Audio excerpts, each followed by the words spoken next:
আগামী ৩ ডিসেম্বর গাজলে মুখ্যমন্ত্রী মমতা বন্দ্যোপাধ্যায়ের জনসভাকে ঘিরে প্রশাসনিক ও রাজনৈতিক তৎপরতা ক্রমেই বাড়ছে। শুক্রবার কলেজ মাঠের সভাস্থল পরিদর্শন করেন মুখ্যমন্ত্রীর নিরাপত্তার দায়িত্বে থাকা বিশেষ পুলিশ আধিকারিকরা। তাদের সঙ্গে ছিলেন মালদা জেলা পুলিশ শীর্ষকর্তা এবং জেলা তৃণমূল নেতৃত্ব। উপস্থিত ছিলেন জেলা তৃণমূল সভাপতি আব্দুর রহিম বক্সি সহ একাধিক নেতৃত্ব।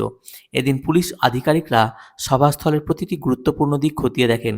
কোথায় মূল মঞ্চ তৈরি হবে, কোথায় হেলিপ্যাড, কোন দিকে পার্কিং জোন তৈরি হবে, মানুষের প্রবেশ এবং বেরোনোর পথ কীভাবে নিয়ন্ত্রণ হবে, এসব বিষয় বিস্তারিতভাবে পর্যবেক্ষণ করা হয়।